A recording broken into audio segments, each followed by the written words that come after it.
2025 অসমীয়া 28 খন বুধবাৰ আজি সূৰ্যোদয় সময় পুৱা 4:40 আৰু সূৰ্যাস্ত সময় 5:50 আজি হৈছে চতুৰ্থী তিথি আৰু কৃষ্ণপক্ষ। আজিৰ দিনটোৰ প্ৰথম ৰাশি হ'ল মেঘ ৰাশি। আজি ব্যৱসায় কৰ্মৰ চাপ বাঢ়িব পাৰে। ঘৰত টকাক লৈ বিবাদ হ'ব পাৰে। আপোনাৰ প্ৰচেষ্টা কাৰো আগত প্ৰকাশ নকৰিব। অপ্ৰয়োজনীয় কথাত খং নকৰিব।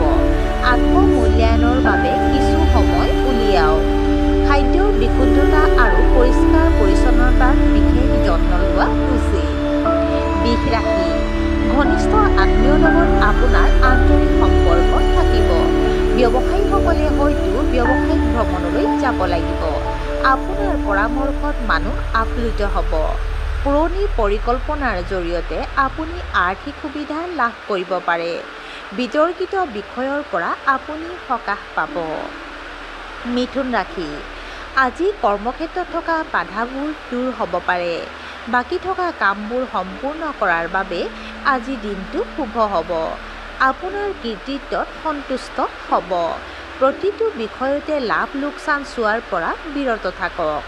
আপোনাৰ পৰিয়ালৰ সদস্যৰ প্ৰয়োজনীয়তাৰ প্ৰতি বিশেষ গুৰুত্ব দিয়া উচিত। কৰ্কট ৰাশি। আপোনাৰ পৰিয়ালত কোনো ধৰ্মীয় অনুষ্ঠান হ'ব পাৰে। আৰ্থিকভাৱে আনক সহায় কৰাৰ পৰা বিৰত থাকক।